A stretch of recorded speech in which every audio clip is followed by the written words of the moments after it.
ಮುಗಿದಿಲ್ಲ. ಶಾಸಕರು ಈಗಾಗಲೇ ಒಂದಷ್ಟು ಕಡೆಯಲ್ಲಿ ಹೋರಾಟಗಳನ್ನು ನಡೆಸಿದ್ದಾರೆ, ಒಂದಷ್ಟು ಕಡೆಗಳಲ್ಲಿ ಪ್ರತಿಭಟನೆಯನ್ನು ನಡೆಸಿದ್ದಾರೆ, ಮತ್ತೊಂದಷ್ಟು ಮಂದಿ ಮನೆಯಲ್ಲೇ ಕುಳಿತಿದ್ದಾರೆ. ಅವರ ಪರವಾಗಿ ಒಂದಷ್ಟು ಕಡೆಗಳಲ್ಲಿ ಪ್ರತಿಭಟನೆಗಳು ನಡೆದಿದ್ವು ನಿಜ. ಅದಾದ ನಂತರ ಮನೆಯಲ್ಲೇ ಕುಳಿತು ಇಲ್ಲ ನಾವು ಬೇಸತ್ತಿದ್ದೇವೆ ಅನ್ನುವಂತಹ ಸಂದೇಶವನ್ನು ರವಾನಿಸ್ತಾ ಇದ್ದಾರೆ.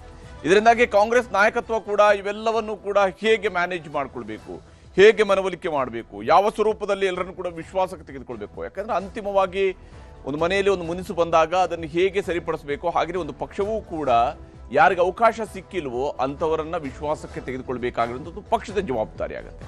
ಆ ಪ್ರಯತ್ನವನ್ನು ಮುಖ್ಯಮಂತ್ರಿಯವರು ಮಾಡ್ತಾ ಇದ್ದಾರೆ, PCC ಅಧ್ಯಕ್ಷರು ಮಾಡ್ತಾ ಇದ್ದಾರೆ. ಆದರೆ ಇವೆಲ್ಲವೂ ಕೂಡ ಎಲ್ಲಿಗೂ ಹೋಗಿ ಮುಟ್ಟುತ್ತೆ ಅನ್ನೋದಂಥದ್ದಕ್ಕೆ ಇನ್ನೂ ಪ್ರಶ್ನಾರ್ಥಕ ಚಿಹ್ನೆ ಹಾಗೆಯೇ ಉಳಿದಿದೆ. ಕಾಂಗ್ರೆಸ್ನೊಳಗೆ ನಿಲ್ಲದ ಕದನ, ಶಾಸಕರ ಮುನಿಸು ಇವೆಲ್ಲವೂ ಕೂಡ ಮುಂದುವರಿತಾ ಇರುವಂಥದ್ದು ಸ್ಪಷ್ಟವಾಗಿ ಗೋಚರಿಸ್ತಾ ಇದೆ. ಮಂತ್ರಿ ಪದವಿಗಾಗಿ ಕೆಲವರು ತಮ್ಮದೇ ಆದಂತಹ ಹಠ ಹಿಡಿದು ಕುಳಿತಿದ್ದಾರೆ. ರಾಜೀನಾಮೆಯ ಬೆದರಿಕೆ ಇದ್ದೇ ಇದೆ. ಹೈಕಮಾಂಡ್ ಖಡಕ್ ಸಂದೇಶಕ್ಕೂ ಕೂಡ ನಾಯಕರು ಬಗ್ತಾ ಇಲ್ಲ. ಅವರು ರಾಜೀನಾಮೆ ಕೊಟ್ಟಾಗ ತಕ್ಷಣ ಇಸ್ಕೊಳ್ಳಿ ಅಂತ ಹೇಳೋದು ಸುಲಭ, ಆದರೆ ಹಾಗೆ ನಡ್ಕೊಳ್ಳೋದು ಕಷ್ಟ. ಹೀಗಾಗಿ ಸದ್ಯಕ್ಕೆ ಕಾಂಗ್ರೆಸ್ನಲ್ಲಿ ನಡೀತಾ ಇರುವಂತಹ ಬೆಳವಣಿಗೆಗಳನ್ನು ನಾವು ಗಮನಿಸಿದಾಗ ಶಾಸಕರು ಹೊಂದಿರುವಂತಹ ಅಭಿಪ್ರಾಯ, ಅವರ ಹಠ, ಅವರ ನಿಲುವುಗಳು ಇವೆಲ್ಲವೂ ಕೂಡ ಸಹಜವಾಗಿ ಪಕ್ಷದ ನಾಯಕತ್ವಕ್ಕೂ ಕೂಡ ತಲೆಬಿಸಿಯನ್ನು ತಂದಿಟ್ಟಿರುವಂಥದ್ದು. ಯಾವ ಸ್ವರೂಪದಲ್ಲಿದೆ ಕಾಂಗ್ರೆಸ್ನೊಳಗಿನ ಸದ್ಯದ ಪರಿಸ್ಥಿತಿ ಅನ್ನೋದನ್ನು ನಾವು ಗಮನಿಸ್ತಾ ಹೋಗಬೇಕು. ವಿಶೇಷವಾಗಿ ಕಾಂಗ್ರೆಸ್ ಕೊತ ಅಂತೇಳಿ ಕುದಿತಾ ಇದೆ. ಇಲ್ಲಿ ಮುನಿಸು ಮುಗಿತಾ ಇಲ್ಲ. ಸೀನಿಯರ್ ಕೃಷ್ಣಪ್ಪ ಅವರು ಬಂಡಾಯದಲ್ಲಿದ್ದಾರೆ. ಯಾಕಂದ್ರೆ ಅವ್ರಿಗೆ ಅವರ ಹಿರಿತನಕ್ಕೆ ಅವಕಾಶವನ್ನು ಮಾಡಿಕೊಡ್ಬೇಕಾಗಿದ್ದು ಪಕ್ಷದ ಜವಾಬ್ದಾರಿ. ಅದಕ್ಕಾಗಿನೇ ಅವ್ರು ಕೇಳಿರೋದು, ಏನು ಧರ್ಮಕ್ಕೆ ಕೊಡ್ತಾರ, ನಾವು ಕೆಲಸ ಮಾಡಿಲ್ವ ಪಕ್ಷಕ್ಕಾಗಿ ಅಂತೇಳಿ. ಪಕ್ಷಕ್ಕಾಗಿ ದುಡಿದ ಮೇಲೆ ನಾವು ಹೋಗಿ ಹೈಕಮಾಂಡ್ ಮಟ್ಟಕ್ಕೆ ಹೋಗಿ ಮಾತಾಡ್ಕೊಂಡು ಬರಬೇಕಾದ ಅವಶ್ಯಕತೆ ಇದೆಯಾ? ಅದನ್ನು ಪಕ್ಷದ ನಾಯಕತ್ವ ನೋಡ್ಕೊಳ್ಬೇಕು.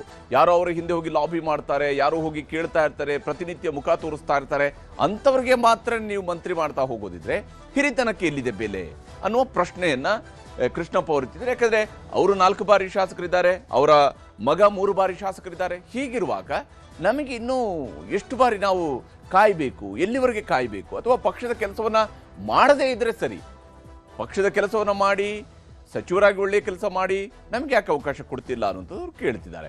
ದೆಹಲಿಗೆ ಬುಲಾವ್ ಕೊಟ್ಟಿದ್ದಾರೆ, ಅಲ್ಲೇ ಒಂದು ರೀತಿಯಲ್ಲಿ ಸಮಾಧಾನ ಪಡೆಯುವ ಮದ್ದರಿಯುವ ಪ್ರಯತ್ನಗಳನ್ನು ಕೂಡ ನಡೆಸ್ತಾ ಇದ್ದಾರೆ. ಪ್ರಿಯಾಕೃಷ್ಣ ಕೂಡ ದೆಹಲಿಗೆ ಹೋಗಿದ್ದಾರೆ, SC ಮಹದೇವಪ್ಪ ಅವರು ದೆಹಲಿಗೆ ಹೋಗಿದ್ದಾರೆ.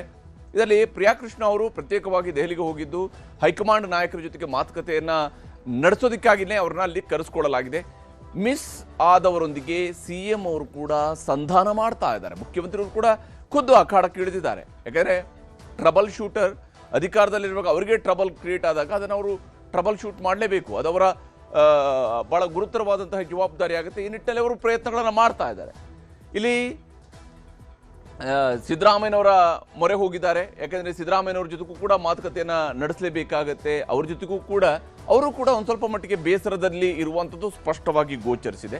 ಸಿದ್ದರಾಮಯ್ಯನವರು ಇಲ್ಲದೆ ಹೋಗಿರ್ತಿದ್ರೆ ಬೆಂಗಳೂರಿನಲ್ಲೇ ಇದ್ದು ಮಾಜಿ ಮುಖ್ಯಮಂತ್ರಿಗಳು ತಮ್ಮದೇ ಪಕ್ಷದ ಶಾಸಕರುಗಳು ಅಧಿಕಾರವನ್ನು ಸ್ವೀಕರಿಸುವಾಗ, ಮಂತ್ರಿಗಳಾಗಿ ಪ್ರಮಾಣ ವಚನ ಸ್ವೀಕರಿಸುವಾಗ ಅದನ್ನು ನೋಡೋದಕ್ಕಾಗಿ ಅವರು ಬರಬೇಕಾಗಿರುವಂಥದ್ದು ಇದ್ದೇ ಇತ್ತು. ಆದರೆ ಅವರು ಬಂದಿರಲಿಲ್ಲ. ಹೀಗಾಗಿ ಅದಲು ಬದಲು ಆಟವೂ ಕೂಡ ಬಹಳ ಜೋರಾಗಿ ಸಾಗ್ತಾ ಇದೆ. ಯಾವ ಸ್ವರೂಪದಲ್ಲಿ ಈ ಸಮಸ್ಯೆಗೊಂದು ಪರಿಹಾರವನ್ನು ಹುಡುಕೊಳ್ಳೋದು ಅನ್ನೋದು ಸದ್ಯಕ್ಕೆ ಶಿವಕುಮಾರ್ ಅವರು ಮಾಡ್ತಿರುವಂತಹ ಯೋಚನೆ. ಆ ನಿಟ್ಟಿನಲ್ಲಿ ಅವರು ಪ್ರಯತ್ನವನ್ನು ಮಾಡ್ತಾ ಇದ್ದಾರೆ. ಇನ್ನು ಸಂಧಾನದ ಸರ್ಕಸ್ ಕೂಡ ಮುಂದುವರೆದಿದೆ. ಹಿರಿಯ ಶಾಸಕ ಎಂ ಕೃಷ್ಣಪ್ಪ ಅವರ ಸಂಧಾನಕ್ಕೆ ನಡೀತಾ ಇರುವಂತಹ ಸರ್ಕಸ್ ಇದೆ. ಯಾಕಂದರೆ ಎಂ ಕೃಷ್ಣಪ್ಪ ಅವರು ಪಕ್ಷದ ಹಿರಿಯ ನಾಯಕ, ಅಷ್ಟೇ ಅದೇ ಪಕ್ಷದ ಅನೇಕ ಚಟುವಟಿಕೆಗಳಲ್ಲಿ ತನ್ನನ್ನು ತೊಡಗಿಸಿಕೊಂಡಂಥವರು, ಕಾಲಕಾಲಕ್ಕೆ ಪಕ್ಷದ ವ್ಯವಸ್ಥೆಗಳಲ್ಲಿ ಕೆಲಸ ಮಾಡಿದಂಥವರು, ಹಾಗೂ ಬೇರೆ ಬೇರೆ ರಾಜ್ಯಗಳಲ್ಲಿ ಚುನಾವಣೆ ನಡೆದಂತಹ ಸಂದರ್ಭದಲ್ಲೂ ಕೂಡ ಪ್ರಿಯಾಕೃಷ್ಣ ಇರಬಹುದು, ಕೃಷ್ಣಪ್ಪ ಅವರು ಇರಬಹುದು, ತಮ್ಮದೇ ಆದಂತಹ ರೀತಿಯಲ್ಲಿ ಆ ಎಲೆಕ್ಷನ್ಗಳಲ್ಲಿ ಜವಾಬ್ದಾರಿಗಳನ್ನು ನಿಭಾಯಿಸಿದ್ದಾರೆ. ಕೇವಲ ಕರ್ನಾಟಕದಲ್ಲಿ ಮಾತ್ರ ಅಲ್ಲ, ಕರ್ನಾಟಕದ ಆಚೆಗೂ ಕೂಡ ಜವಾಬ್ದಾರಿ ನಿಭಾಯಿಸಿದ್ದಾರೆ. ಹೀಗಾಗಿ ಉಸ್ತುವಾರಿ ಸುರ್ಜೇವಾಲಾ, CM DK ಶಿವಕುಮಾರ್ ಸಂಧಾನ ಈಗ ಟುಸ್ ಆಗಿದೆ. ಕೃಷ್ಣಪ್ಪ ಅವ್ರು ಕೇಳ್ತಾ ಇರೋದು ಒಂದೇ ಮಾತು, ನೀವು ನಮ್ಮನ್ನು ಸಮಾಧಾನ ಮಾಡೋದಕ್ಕೆ ಏನೂ ಉಳಿದಿಲ್ಲ. ಅಲ್ಲಿ ಸಮಾಧಾನ ಮಾಡೋದು ಬಹಳ ಸಿಂಪಲ್ ಆಗಿದೆ. ಏನಂದ್ರೆ ಮಂತ್ರಿ ಸ್ಥಾನ ಕೊಟ್ಬಿಡಿ ಸಾಕು, ಬೇರೆ ಏನು ಇಲ್ಲ ಅಂತೇಳಿ ಅವರು ಹೇಳ್ತಾ ಇದ್ದಾರೆ. ಇದು ಇವಾಗ ಪಕ್ಷದ ನಾಯಕತ್ವಕ್ಕೆ ದೊಡ್ಡ ತಲೆಬಿಸಿಯನ್ನು ತಂದಿಟ್ಟಿದೆ. ಯಾಕಂದ್ರೆ ಒಂದು ಎಸ್ ಮಲ್ಲಿಕಾರ್ಜುನ್ ಅವರು, ಅವರ ಹೆಸರು ಪಟ್ಟಿಯಲ್ಲಿರಲಿಲ್ಲ. ನಂತರ ಏನು ಮಾತನಾಡಿದ್ರೆ ಏನು ಕತೆ ಗೊತ್ತಿಲ್ಲ. ಆದರೆ ಅಂತಿಮವಾಗಿ ಅವರನ್ನು ಮಂತ್ರಿ ಮಾಡುವಂಥ ಕೆಲಸವನ್ನು ಮಾಡಲಾಯಿತು. ಅದು ಪಟ್ಟಿಯಲ್ಲಿ ಆದಂತಹ ಬದಲಾವಣೆ. ಆದರೆ ಇದೀಗ ಪಟ್ಟಿಯಲ್ಲಿ ಆಗೋ ಬದಲಾವಣೆಗಳಲ್ಲ, ಆಲ್ರೆಡಿ ಮಂತ್ರಿಗಳಾಗಿದ್ದಾರೆ, ಒಂದು ಸ್ಥಾನ ಖಾಲಿ ಉಳಿದಿದೆ. ಅದಕ್ಕೆ ಈಗ ಕೃಷ್ಣಪ್ಪ ಅವರನ್ನು ತಗೊಂಡ್ರೆ ಮಹಿಳೆಯರಿಗೆ ಯಾವಾಗ ಅವಕಾಶ ಕೊಡ್ತೀರೋ ಅಂತ ಪ್ರಶ್ನೆ ಎದ್ದೇಳುತ್ತೆ. ಹೀಗಾಗಿ ಕೆಪಿಸಿಸಿ ಅಧ್ಯಕ್ಷ ಹರಿಪ್ರಸಾದ್ ಅವರ ಹೋಗಿ ಸಂಧಾನ ಮಾಡಿದ್ದಾರೆ. ಆದರೆ ಆ ಸಂಧಾನಕ್ಕೂ ಕೂಡ ಅವ್ರು ಬಂದವ್ರ ಜೊತೆ ಮಾತಾಡ್ತಿದ್ದಾರೆ, ಕೂತ್ಕೊಂಡು ಮಾತಾಡ್ತಾ ಇದ್ದಾರೆ. ಎಷ್ಟೊತ್ತು ಕೂತ್ಕೊಳ್ತಾರೆ ಅಷ್ಟು ಹೊತ್ತು ಕೂತ್ಕೊಂಡು ಮಾತಾಡ್ತಾ ಇದ್ದಾರೆ. ಆದರೆ ಪ್ರಶ್ನೆ ಇರುವಂಥದ್ದು ಇತ್ಯರ್ಥ ಆಗ್ತಾ ಇಲ್ಲ, ಸಮಸ್ಯೆ ಇತ್ಯರ್ಥ ಆಗ್ತಾ ಇಲ್ಲ. ಅವ್ರು ಕೇಳ್ತಿರೋದು ಸಿಂಪಲ್, ನಮಗೆ ಅರ್ಹತೆ ಇದೆ, ಮಂತ್ರಿ ಯಾಕೆ ಮಾಡಿಲ್ಲ, ಅದಕ್ಕೆ ಉತ್ತರ ಕೊಡಿ, ಮಂತ್ರಿ ಮಾಡಿ ಅಷ್ಟೇ. ನೀವು ಏನಾದರೂ ಇಲ್ಲ ಮುಂದೆ ಮಾಡ್ತೀವಿ ಅಂತ ಹೇಳಿದಾರಲ್ಲ, ಈಗ ಮಾಡಿ, ಮಾಡದಿದ್ರೆ ಈಗಲೇ ಮಾಡಿ ಅಂತ ಕೇಳ್ತಿದ್ದಾರೆ. ನನಗಾಗಲಿ ನನ್ನ ಮಗನಿಗಾಗಲಿ ಸಚಿವ ಸ್ಥಾನ ಬೇಕೇ ಬೇಕು ಅಂತೇಳಿ ಪಟ್ಟು ಹಿಡಿದಿದ್ದಾರೆ. ಅದು ನನ್ನನ್ನು ಮಾಡ್ತಿರೋ, ನನ್ನ ಮಗನನ್ನು ಮಾಡ್ತಿರೋ, ಇಬ್ಬರಿಗೂ ಕೂಡ ಅರ್ಹತೆ ಇದೆ. ಇಬ್ಬರಲ್ಲಿ ಯಾರಿಗಾದ್ರೂ ಒಬ್ರಿಗೆ ಕೊಡಿ, ಇಬ್ರಿಗೂ ಕೊಡಿ ಅಂತ ಕೇಳ್ತಾ ಇಲ್ಲ, ಇಬ್ಬರಲ್ಲಿ ಒಬ್ರಿಗೆ ಕೊಡಿ ಅಂತ ಕೇಳ್ತಿರೋದು. ಅದನ್ನು ಆ ಜವಾಬ್ದಾರಿಯನ್ನು ನಿಭಾಯಿಸಬೇಕು. ಇದು ಪಕ್ಷಕ್ಕೆ ಅವರು ಕೊಡ್ತಾ ಇರುವಂತಹ ಮಾತು, ಪಕ್ಷಕ್ಕೆ ಅವರು ಕೇಳ್ತಾ ಇರುವಂತಹ ಮಾತು. ಹೀಗಾಗಿ ಮೀಟಿಂಗ್ಗೆ ಬಂದು ಬರೀ ಕೈನಲ್ಲಿನೇ ಬಿ ಕೆ ಹರಿಪ್ರಸಾದ್ ಅವರು ಕೂಡ ಹೊರಟು ಬರಬೇಕಾಯಿತು. ಮೊನ್ನೆ ಮುಖ್ಯಮಂತ್ರಿಯವರು ಹೋಗಿದ್ರು, ಉಸ್ತುವಾರಿಯವರು ಹೋಗಿದ್ರು, ಈಗ ಹರಿಪ್ರಸಾದ್ ಅವರು ಹೋಗಿದ್ದಾರೆ. ಆದರೆ ಇವರೆಲ್ಲರ ಕೈಯಲ್ಲೂ ಕೂಡ ಸದ್ಯಕ್ಕೆ ಆಫರ್ ಮಾಡೋದಕ್ಕೆ ಯಾವುದೂ ಉಳಿದಿಲ್ಲ. ನಿಗಮ ಮಂಡಳಿಯನ್ನು ಯಾವುದೋ ಕೊಡ್ತೀವಿ, ನಿಮ್ಮನ್ನು ಯಾವುದೋ ಬೋರ್ಡ್ ಚೇರ್ಮನ್ ಮಾಡಿ ಅಂತ ಹೇಳಿದ್ರೆ ಅವರ ಹಿರಿತನಕ್ಕೆ ಅದನ್ನು ಹೇಗೆ ಕೊಡೋದಕ್ಕೆ ಸಾಧ್ಯ ಆಗುತ್ತೆ? ಮತ್ತು ಅವರು ಅದನ್ನು ಒಪ್ಕೊಳ್ಳೋದಕ್ಕೆ ಅವರು ರೆಡಿ ಇಲ್ಲ. ಈ ವಿಚಾರದಲ್ಲಿ ಕೃಷ್ಣಪ್ಪ ಅವರು ಏನು ಹೇಳ್ತಿದ್ದಾರೆ ಅನ್ನೋದು ನಿಮ್ಗೆ ತೋರಿಸ್ತೀನಿ. ಸಚಿವ ಸ್ಥಾನ ಬಿಟ್ಟು ಇನ್ನೇನಾಯ್ತಪ್ಪ? ಅವ್ರೇನು ಧರ್ಮಕ್ಕೆ ಕೊಡ್ತಾರೇನಪ್ಪ? ಧರ್ಮಕ್ಕೆ ಕೊಡ್ತಾರ? ಇಬ್ಬರಿಬ್ರು ಗೆದ್ದಿದ್ದೀವಿ, ಇಬ್ಬರಿಗೂ ಕೊಡಬೇಕಾದಂಥ ಧರ್ಮ ಅವ್ರದ್ದು, ನಮ್ದಲ್ಲಪ್ಪ. ತಪ್ಪನ್ನ ಸರ್ ಮಾಡಬೇಕಾಗಿರೋದು ಅವರು.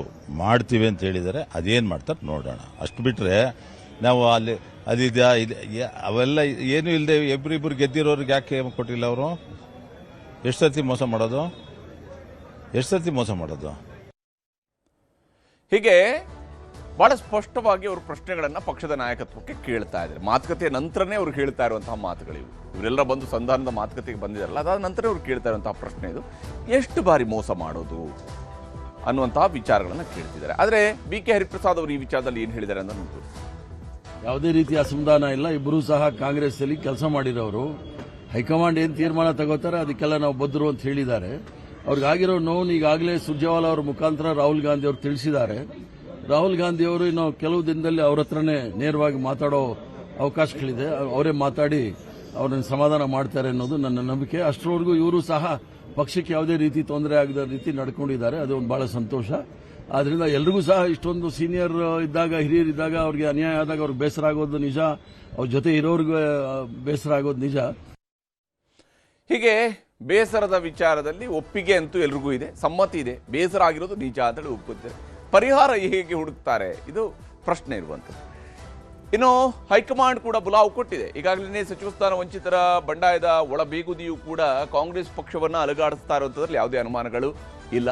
ಹೀಗಾಗಿ ಇದನ್ನ ಆದಷ್ಟು ಬೇಗನೆ ಸಮರ್ಪಕವಾಗಿ ನಿಭಾಯಿಸಿಕೊಂಡು ಹೋಗಲೇಬೇಕಾಗಿದೆ. ಯಾಕಂದರೆ ಉಳಿದಿರುವಂಥದ್ದು, ಕಣ್ಣ ಮುಂದೆ ಉಳಿದಿರುವಂಥದ್ದು ಇನ್ನೂ ಆಲ್ಮೋಸ್ಟ್ 20 ತಿಂಗಳು ಮಾತ್ರ. ಈ 20 ತಿಂಗಳಲ್ಲಿ ಸರ್ಕಾರವನ್ನು ಸರಿದಾರಿಯಲ್ಲಿ ತೆಗೆದುಕೊಂಡು ಹೋಗಬೇಕು, ಬಹಳಷ್ಟು ಜವಾಬ್ದಾರಿಗಳನ್ನು ನಿಭಾಯಿಸಬೇಕಾಗಿದೆ. ಹಲವು ಆಫರ್ ಕೊಟ್ಟರು ಕೂಡ ಮಂತ್ರಿಗಿರಿಗಾಗಿ ಹಲವರು ಪಟ್ಟು ಹಿಡಿದು ಕುಳಿತಿದ್ದಾರೆ. ಯಾವುದೇ ರೀತಿಯಂಥ ಆಫರ್ಗಳಿಗೂ ಕೂಡ ಓಕೆ ಫೈನ್, ನಿಮ್ಮ ಆಫರ್ ಓಕೆ, ಆದರೆ ನಮಗೆ ಅದ್ಯಾವುದು ಬೇಡ, ಮಂತ್ರಿಗಿರಿ ಕೊಡಿ ಅಂತ ಕೇಳ್ತಾ ಇದ್ದಾರೆ. ಹೀಗಾಗಿ ಅಂಥವ್ರನ್ನ ಕರೆಸಿ ಮಾತನಾಡಿಸುವಂತಹ ಕೆಲಸವನ್ನು ಕಾಂಗ್ರೆಸ್ ಅವರು ಮಾಡ್ತಿದ್ದಾರೆ. ಶಾಸಕ ಪ್ರಿಯಾಕೃಷ್ಣ ಹಾಗೂ ಎಸ್ ಸಿ ಮಹದೇವಪ್ಪಗೆ ಹೈಕಮಾಂಡ್ ಈಗ ಬುಲಾವ್ ಕೊಟ್ಟಿರುವಂಥದ್ದು. ಇಬ್ಬರು ಕೂಡ ದೆಹಲಿಗೆ ಹೋಗಿದ್ದಾರೆ. ಪ್ರಿಯಾಕೃಷ್ಣ ಅವರು ಪ್ರತ್ಯೇಕವಾಗಿ ದೆಹಲಿಗೆ ತೆರಳಿದ್ದು ಅವರು ಕೂಡ ಹೈಕಮಾಂಡ್ ನಾಯಕರುಗಳ ಜೊತೆಗೆ ಮಾತುಕತೆಯನ್ನು ನಡೆಸ್ತಾ ಇದ್ದಾರೆ.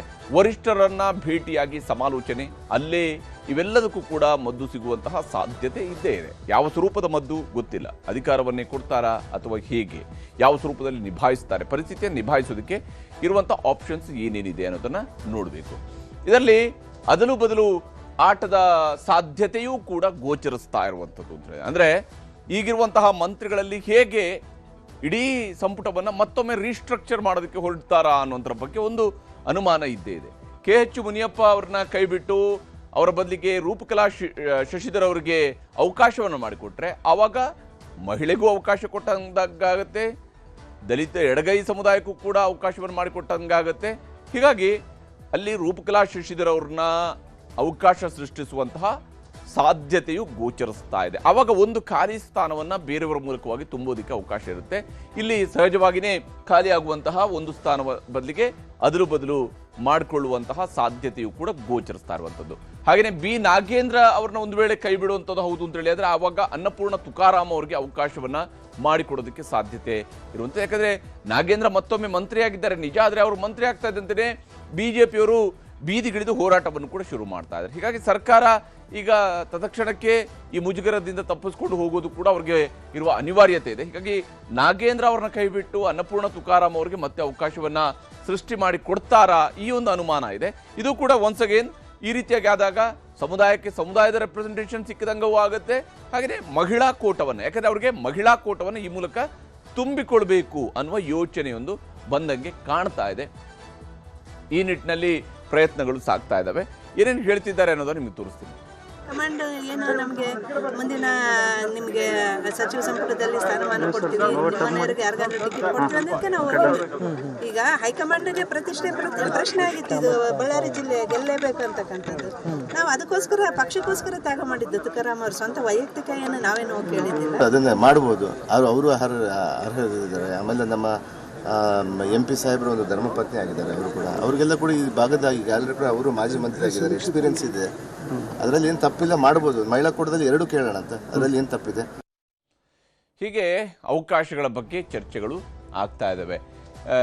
ಈಗ ಪಕ್ಷ ಹೇಗೆ ಅದಲು ಬದಲುಗಳನ್ನು ಮಾಡೋದಕ್ಕೆ ಹೊರಡುತ್ತೆ ಅನ್ನುವಂತಹ ವಿಚಾರಗಳು ನೋಡಿದಾಗ ಒಂದು ವೇಳೆ ಆ ಅದಲು ಬದಲು ಆಟ ಯಶಸ್ವಿ ಆಯಿತು ಅಂತೇಳಿ ಆದರೆ ಆ ಸಂದರ್ಭದಲ್ಲಿ ಎಂ ಕೃಷ್ಣಪ್ಪ ಅವರಿಗೆ ಅಥವಾ ಬಸವರಾಜ ಶಿವಣ್ಣನವರವರಿಗೆ ಅವಕಾಶವನ್ನ ಮಾಡಿಕೊಡುವಂತಹ ಸಾಧ್ಯತೆ ಇರುತ್ತೆ. ಇದರಲ್ಲಿ ಯಾವುದೇ ಅದಲು ಬದಲು ಆಯಿತು ಅಂತ ಹೇಳಿದ್ರು, ಇನ್ ಕೇಸ್ ಮುನಿಯಪ್ಪ ಅವರ ಪ್ಲೇಸ್ನಲ್ಲಿ ಅವರ ಪುತ್ರಿಯನ್ನು ತೆಗೆದುಕೊಂಡು ಬಂದು ಅವ್ರನ್ನ ಸಚಿವೆಯನ್ನಾಗಿ ಮಾಡಿದರೆ ಆವಾಗ ಖಾಲಿ ಇರುವಂತಹ ಮತ್ತೊಂದು ಸ್ಥಾನಕ್ಕೆ ಒಂದೋ ಬಸವರಾಜ ಶಿವಣ್ಣನವರ್ ಅವರ ಹೆಸರನ್ನ ತರಬೇಕಾಗುತ್ತೆ ಅಥವಾ ಎಂ ಕೃಷ್ಣಪ್ಪ ಅವರನ್ನ, ವಿಜಯನಗರದ ಶಾಸಕರಾಗಿರುವಂತಹ ಎಂ ಕೃಷ್ಣಪ್ಪ ಅವರನ್ನ ಅಲ್ಲಿಗೆ ತರಬೇಕಾಗುತ್ತೆ. ಆವಾಗ ಆದರೆ ಇಲ್ಲಿ ಮತ್ತೆ ಒಂದ್ಸಗೆ ಜಾತಿ ಲೆಕ್ಕಾಚಾರಗಳು ಮುನ್ನೆಲೆಗೆ ಬರ್ಬೋದು. ಆವಾಗ ಹೇಗೆ ಪಕ್ಷ ಅದನ್ನು ನಿಭಾಯಿಸುತ್ತೆ ಅನ್ನುವಂಥದ್ದು ಇದೆ. ಅದೇ ಎಂ ಕೃಷ್ಣಪ್ಪ ಅವರು ಸಹಜವಾಗಿಯೇ ಅದಕ್ಕೆ ಬೇಡಿಕೆ ಹಿಡಿದಿದ್ದಾರೆ, ಪಟ್ಟು ಹಿಡಿದು ಕುಳಿತಿದ್ದಾರೆ. ಬಸವರಾಜ ಶಿವಣ್ಣ ಅವರು ಕೂಡ ಅಷ್ಟೇ, ಬಸವರಾಜ ಶಿವಣ್ಣನವರವರಿಗೂ ಕೂಡ ಬ್ಯಾಡಗಿ ಶಾಸಕರಿಗೆ ಅವಕಾಶವನ್ನು ಮಾಡಿಕೊಡ್ಬೇಕು ಅನ್ನೋದ್ರ ಬಗ್ಗೆ ಚರ್ಚೆಗಳಾಗ್ತಿದ್ವಿ. ಇದರ ನಡುವೆ ತ್ಯಾಗದ ಮಾತು ಬರ್ತಾ ಇದೆ. ನಾವು ತ್ಯಾಗಕ್ಕೆ ಸಿದ್ಧ ಅಂತೇಳಿ ಹೇಳ್ತಿದ್ದಾರೆ. ಇಲ್ಲಿ ನೂತನ ಸಚಿವರ ಪಾಡು ಪ್ರಥಮ ಚುಂಬನಂ ದಂತಭಗ್ನಂ ಅನ್ನುವಂತಹ ರೀತಿಯಲ್ಲಿ ಆಗುವಂತೆ ಗೋಚರಿಸ್ತಾ ಇದೆ ಅಂತೇಳಿ. ಯಾಕಂದ್ರೆ ಇಲ್ಲಿ HC ಬಾಲಕೃಷ್ಣ ಅವರು ಹೇಳ್ತಾ ಇದ್ದಾರೆ, ಹಿರಿಯರ ಸಿಟ್ಟು ಶಮನಕ್ಕೆ ಸಚಿವ ಸ್ಥಾನದ ತ್ಯಾಗದ ಮಾತುಗಳನ್ನ HC ಬಾಲಕೃಷ್ಣ ಅಂತವರು ಕೂಡ ಮಾತನಾಡ್ತಾ ಇದ್ದಾರೆ. ಪ್ರಿಯಾಂಕ್ ಖರ್ಗೆ ಅವರು ಕೂಡ ಅಫ್ಕೋರ್ಸ್ ಪ್ರಿಯಾಂಕ್ ಖರ್ಗೆ ಅವರು ಕೂಡ ಹೇಳ್ತಾ ಇದ್ದಾರೆ, ಒಂದು ವೇಳೆ ಹೈಕಮಾಂಡ್ ಹೇಳ್ತು ಅಂತ ಹೇಳಿದ್ರೆ ನಾವು ರಾಜೀನಾಮೆ ಕೊಡೋದಕ್ಕೂ ಕೂಡ ಸಿದ್ಧರಿದ್ದೇವೆ ಅಂತ ಹೇಳ್ತಿದ್ದಾರೆ. ಹೈಕಮಾಂಡ್ ಸೂಚಿಸಿದ್ರೆ ರಾಜೀನಾಮೆ ಕೊಡ್ತೇವೆ ಅಂತೇಳಿ ಸಚಿವರುಗಳು ಹೇಳ್ತಾ ಇದ್ದಾರೆ. ಆದರೆ ಯಾರು ಕೂಡ ಸಚಿವರಾಗಿದ್ದಂಥವ್ರು ಅಷ್ಟು ಸುಲಭವಾಗಿ ತಮ್ಮ ಸ್ಥಾನವನ್ನ ತ್ಯಜಿಸೋದಿಲ್ಲ. ಮೊನ್ನೆ ಪ್ರಮಾಣ ವಚನ ಸ್ವೀಕರಿಸಿದ ಸಚಿವರುಗಳು ಕೂಡ ತ್ಯಾಗದ ಮಾತುಗಳನ್ನ ಬಹಳ ಉಚಿತವಾಗಿ ಹೇಳ್ತಾ ಇದ್ದಾರೆ. ನಾವು ತ್ಯಾಗಕ್ಕೂ ಸಿದ್ಧ ಅನ್ನೋಂತನ ಹೇಳ್ತಾ ಇದ್ದಾರೆ. ಆ ಮೂಲಕ ತಾವು ಯಾವ ಸ್ವರೂಪದಲ್ಲಿ ಈ ಹಂತವನ್ನು ನಿಭಾಯಿಸಬೇಕಿದೆ ಅನ್ನೋದ್ರ ಬಗ್ಗೆ ಸಚಿವರುಗಳ ಮಾತನ್ನು ನಿಮ್ಗೆ ತೋರಿಸ್ತೀನಿ. ಅಕಸ್ಮಾತ್ ಹೈಕಮಾಂಡಿಗೆ ಅನಿಸಿದ್ರೆ ಪ್ರಿಯಾಂಕ್ ಖರ್ಗೆ ರಾಜೀನಾಮೆ ಕೊಟ್ಟು ಪಕ್ಷದ ಕೆಲಸ ಮಾಡಬೇಕು ಅಂದರೆ ಎಲ್ಲರೂ ಬದ್ಧರಾಗಬೇಕಾಗ್ತದೆ. ನಾನು ಬದ್ಧನಿದ್ದೇನೆ ಅದಕ್ಕೆ. There is no going back on what high command intends to do. ನಾನೇನು ಹೇಳ್ತಾ ಇದ್ದೀನಿ ಅಂದರೆ ಪಕ್ಷ ನಿರ್ಧಾರ ತಗೊಳ್ಳಿ, ಯಾರಿಗೇನು ಜವಾಬ್ದಾರಿ ಕೊಡಬೇಕು. ನನಗೆ ನಾಳೆ ಪಕ್ಷದ ಜವಾಬ್ದಾರಿ ಕೊಡಬೇಕು ಅಂದರೆ yes I have to take it up. ಆಗಿರೋದ್ರಿಂದ ಅವ್ರು ಒಕ್ಕಲಿಗರಾಗಬೇಕು ಅಂದ್ರೆ ನೀವು ರಾಜೀನಾಮೆ ಕೊಡ್ತೀರಾ ಅಂತ ಕೇಳ್ತಾ ಇದ್ದೀರಾ ನೀವು. ನಾನು ಹೈಕಮಾಂಡು ಮುಖ್ಯಮಂತ್ರಿಗಳು ಏನು ಹೇಳ್ತಾರೋ ಅದಕ್ಕೆ ಬದ್ಧ ಇದ್ದೀನಿ. ಒಂದೊಮ್ಮೆ ಅವಕಾಶ ಕೊಡಬೇಕು ಅಂತ ಸಂದರ್ಭದಲ್ಲಿ ತಮಗೆ ತ್ಯಾಗ ಮಾಡಿ ಅಂತಾರೆ, ಆ ತ್ಯಾಗಕ್ಕೂ ಕೂಡ ಸಿದ್ಧರಿದ್ದೀರಿ? ಖಂಡಿತ ಖಂಡಿತ ಖಂಡಿತ. ಪಕ್ಷ ಮುಖ್ಯಮಂತ್ರಿಗಳು ಮುಖ್ಯ, ನನಗೆ ಅಧಿಕಾರ ಮುಖ್ಯ ಅಲ್ಲ. ಸಿದ್ಧ ಇದ್ದೀನಿ. ಹೀಗೆ ಇವೆಲ್ಲ ಒಂದು ಕಡೆಯಲ್ಲಿ ನಡೀತಿದೆ. ಮತ್ತೊಂದು ಕಡೆಯಲ್ಲಿ ಸಿದ್ದರಾಮಯ್ಯನವರ ಸಂಧಾನ ಪ್ರಯತ್ನವೂ ಕೂಡ ನಡೀತಿದೆ. ಸಂಪುಟ ವಿಸ್ತರಣೆ ಬಳಿಕ ಎದುರಾಗಿರುವಂತಹ ಸಂಕಷ್ಟಕ್ಕೆ ಪರಿಹಾರ ಹುಡುಕುವಂತಹ ಪ್ರಯತ್ನಗಳನ್ನ ಮುಖ್ಯಮಂತ್ರಿಯವರು ಕೂಡ ಮಾಡ್ತಾ ಇದ್ದಾರೆ. ಈ ವಿಚಾರದಲ್ಲಿ ಸಿದ್ದರಾಮಯ್ಯನವರ ಜೊತೆಗೆ ಇಂದು DK ಶಿವಕುಮಾರ್ ಅವರು ಚರ್ಚೆ ನಡೆಸುವಂತಹ ಸಾಧ್ಯತೆಯೂ ಕೂಡ ಇದೆ. ಇವತ್ತು ಅವರು ಸಿದ್ದರಾಮಯ್ಯನವ್ರನ್ನ ಭೇಟಿಯಾಗಿ ಚರ್ಚೆಯನ್ನು ನಡೆಸಬಹುದು ಹೇಗೆ, ಮತ್ತು ವಿಶೇಷವಾಗಿ ಖಾತೆಗಳ ಹಂಚಿಕೆಯೂ ಕೂಡ ಆಗಬೇಕಾಗಿರೋದ್ರಿಂದಾಗಿ ಸಿದ್ದರಾಮಯ್ಯನವರ ಸಲಹೆಯನ್ನು ಪಡ್ಕೊಂಡೇ ಖಾತೆ ಹಂಚಿಕೆ ಕಡೆ ಕೂಡ ಶಿವಕುಮಾರ್ ಅವರು ಮುಂದಾಗ್ತಾರೆ. ಯಾಕಂದ್ರೆ ಈ ವಿಚಾರದಲ್ಲಿ ಅವರಿಬ್ಬರ ನಡುವೆ ಇರುವಂತಹ ಕೋಆರ್ಡಿನೇಷನ್ ಕೂಡ ಅಷ್ಟೇ ಚೆನ್ನಾಗಿ ನಡೀತಾ ಹೋಗಿರುವಂಥದ್ದು. ಖಾಲಿರುವಂತಹ ಒಂದು ಸಚಿವ ಸ್ಥಾನವನ್ನು ಯಾರಿಗೆ ಕೊಡುವಂಥದ್ದು ಅನ್ನೋದ್ರ ಬಗ್ಗೆಯೂ ಕೂಡ ಚರ್ಚೆಗಳು ನಡೀತಾ ಇದ್ದಾವೆ. ಹೇಗೆ ಇದನ್ನ ಪರಿಸ್ಥಿತಿಯನ್ನು ನಿಭಾಯಿಸಿಕೊಂಡು ಹೋಗಬಹುದು ಅನ್ನುವಂಥ ನಿಟ್ಟಿನಲ್ಲಿ MLC ಗಾಯತ್ರಿ ಶಾಂತೇಗೌಡ ಅವರಿಗೆ ನಿಗದಿಯಾಗಿದ್ದಂತಹ ಒಂದು ಸ್ಥಾನ ಏನಿತ್ತು ಅದನ್ನು ಹೇಗೆ ತುಂಬಬೇಕು ಮತ್ತು ಯಾರ ಮೂಲಕವಾಗಿ ತುಂಬಬೇಕು, ಈ ನಿಟ್ಟಿನಲ್ಲಿ ಸಚಿವ ಸ್ಥಾನದ ವಂಚಿತ ಹಿರಿಯ ಶಾಸಕರ ಅಸಮಾಧಾನವೂ ಕೂಡ ಕಣ್ಣೆದುರಿಗೆ ಗೋಚರಿಸ್ತಾ ಇರೋದ್ರಿಂದಾಗಿ ಈ ಅದಲು ಬದಲು ಆಟದ ಮೂಲಕವಾಗಿ ಏನಾದರೂ ಬದಲಿಸ್ಕೊಳ್ಳೋದಕ್ಕೆ ಸಾಧ್ಯ ಆಗುತ್ತಾ, ಯಾರಿಗಾದ್ರೂ ಒಬ್ಬರನ್ನ ಅಕಾಮಿಡೇಟ್ ಮಾಡಿಕೊಂಡು ಆ ಮೂಲಕ ನಾವು ಪರಿಸ್ಥಿತಿಯನ್ನು ನಿಭಾಯಿಸ್ಕೊಂಡು ಹೋಗೋದಕ್ಕೆ ಸಾಧ್ಯ ಆಗುತ್ತಾ ಅನ್ನುವಂಥ ನಿಟ್ಟಿನಲ್ಲಿ ಚರ್ಚೆಗಳು ನಡೀತಾ ಇದ್ದಾವೆ. ಸಿದ್ದರಾಮಯ್ಯನವ್ರ ಜೊತೆಗೆ ಸಮಾಲೋಚನೆಯನ್ನ ಮಾಡಿದ ನಂತರ ಮುಖ್ಯಮಂತ್ರಿಯವರು ದೆಹಲಿಗೂ ಕೂಡ ಹೋಗಲಿದ್ದಾರೆ. ಯಾಕಂದರೆ ಖಾತೆ ಹಂಚಿಕೆ ವಿಚಾರದಲ್ಲಿ ಅವರು ಚರ್ಚೆಗಳನ್ನು ನಡೆಸಬೇಕಾಗಿದೆ. ಖಾತೆ ಹಂಚಿಕೆ ಇನ್ನೂ ಕೂಡ ಕಗ್ಗಂಟಾಗಿಯೇ ಉಳಿದಿರುವಂಥದ್ದು ಇದೇ ಕಾರಣಗಳಿಗಾಗಿ. ಅಂದರೆ ಈಗಿರುವಂತಹ ಪರಿಸ್ಥಿತಿಯನ್ನು ನಿಭಾಯಿಸ್ಕೊಂಡೇ ಒಮ್ಮೆ ಖಾತೆಗಳನ್ನು ಹಂಚಬೇಕು ಅಂತೇಳಿ ಮುಖ್ಯಮಂತ್ರಿಯವರು ದೆಹಲಿಗೆ ಹೋಗ್ತಾ ಇರುವಂತಹದ್ರ ಕಾರಣಗಳನ್ನು ನೋಡ್ತಾ ಹೋದಾಗ ಸಂಪುಟದ ಕಗ್ಗಂಟನ್ನು ಬಿಡಿಸುವಂಥದ್ದು, ಅದನ್ನು ಹೇಗೆ ಬಗೆಹರಿಸಿಕೊಂಡು ಹೋಗುವಂಥದ್ದು, ಈ ನಿಟ್ಟಿನಲ್ಲಿ ಹೈಕಮಾಂಡ್ ಜೊತೆಗೆ ಚರ್ಚಿಸಬಹುದು. ನೂತನ ಸಚಿವರಿಗೆ ಖಾತೆ ಹಂಚಿಕೆಯ ವಿಚಾರದಲ್ಲೂ ಕೂಡ ಹೈಕಮಾಂಡನ್ನು ವಿಶ್ವಾಸಕ್ಕೆ ತೆಗೆದುಕೊಂಡೇ ಅವರು ನಿರ್ಧಾರಗಳನ್ನು ಪ್ರಕಟಿಸಬಹುದು. ಆ ಮೂಲಕ ಮುಂದೆ ಯಾರೂ ಕೂಡ, ಯಾಕಂದರೆ ಮತ್ತೆ ಮತ್ತೆ ಇದರಲ್ಲಿ ರಿಪೀಟ್ ಆಗಬಾರ್ದು, ಖಾತೆಯ ಖ್ಯಾತೆ ಮತ್ತೊಂದು ಇನ್ನೊಂದು ಅದೆಲ್ಲ ಬರಬಾರ್ದು. ಖಾಲಿ ಇರುವಂಥ ಒಂದು ಸಚಿವ ಸ್ಥಾನವನ್ನು ಭರ್ತಿ ಮಾಡುವಂಥದ್ದು ಅಥವಾ ಅದನ್ನು 2 ಸಚಿವ ಸ್ಥಾನದ ಸ್ವರೂಪದಲ್ಲಿ ಭರ್ತಿ ಮಾಡುವಂಥದ್ದು, ಅದು ತೀರ್ಮಾನ ಆಗಬೇಕಾಗಿದೆ. ಪ್ರಸಕ್ತ ವಿದ್ಯಮಾನಗಳು ಕೂಡ ಬಹಳ ಮುಖ್ಯವಾಗಿ ಏನೆಲ್ಲ ನಡೀತಾ ಇದೆ ಸಂಪುಟ ವಿಸ್ತರಣೆಯ ನಂತರ ಅದರ ಬಗ್ಗೆ ಕೂಡ ಚರ್ಚೆಗಳನ್ನು ನಡೆಸಬೇಕಾಗತ್ತೆ. ವಿಶೇಷವಾಗಿ ಸುಸೂತ್ರ ಆಡಳಿತಕ್ಕೆ ಖಡಕ್ ಸಂದೇಶವನ್ನು ದೆಹಲಿ ಮಟ್ಟದಿಂದಲೂ ಕೂಡ ಪಕ್ಷದ ಕಾರ್ಯಕರ್ತರಿಗೆ, ನಾಯಕರುಗಳಿಗೆ ರವಾನಿಸುವಂತಹ ಸಾಧ್ಯತೆ ಇದೆ. ಶಿವಕುಮಾರ್ ಅವರ ಮಾತನ್ನು ನಿಮಗೆ ತೋರಿಸ್ತೀನಿ.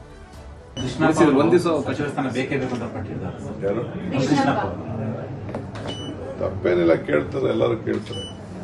ಸಣ್ಣ ಬದಲಾವಣೆ ಆಗುತ್ತೆ ಕ್ಯಾಬಿನೆಟ್ ಅಲ್ಲಿ ಅಂತ ಹೇಳ್ತಾ ಇದ್ದಾರೆ. ಕೆಲವೊಬ್ಬರಿಗೆ ಸರ್ ಈಗ MC ಸುಧಾಕರ್ ಅವ್ರನ್ನ ಕರ್ಸ್ಕೊಂಡ್ರೆ ಅವ್ರನ್ನು ಕೂಡ ಮನವೊಲಿಸುವ ನಿಟ್ಟಿನಲ್ಲಿ ಕೂಡ ಅವ್ರನ್ನು ಕೂಡ ಮಾತಾಡಿ ಕರ್ಸ್ತಾರೆ. ಯಾರಿಗೂ ಏನು ಬೇಜಾರಿಲ್ಲ ರೀ. ನಾನು ಕೆಲವು ಸೀನಿಯರ್ಸ್ ಇರ್ತಾರೆ, ಏನೇನು ಜವಾಬ್ದಾರಿ ಕೊಡಬೇಕಾಗುತ್ತೆ, ಸೆಟ್ಲ್ ಇಟ್, ನೋ ಪ್ರಾಬ್ಲಮ್. ಹೀಗೆ ಮುಖ್ಯಮಂತ್ರಿಯವರು ಕೂಡ ಇರುವಂತಹ ಪರಿಸ್ಥಿತಿಯನ್ನು ನಿಭಾಯಿಸುವಂತಹ ವಿಶ್ವಾಸದಲ್ಲಿ ಇದ್ದಾರೆ. ಆದರೆ ಹೇಗೆ ನಿಭಾಯಿಸ್ತಾರೆ ಅಂತ ಮುಖ್ಯ. ಮುಗಿಯದ ಮುನಿಸನ್ನು ಹೇಗೆ ನಿಭಾಯಿಸಿಕೊಂಡು ಹೋಗ್ತಾರೆ ಅನ್ನೋದನ್ನು ನೋಡಬೇಕಾಗಿದೆ.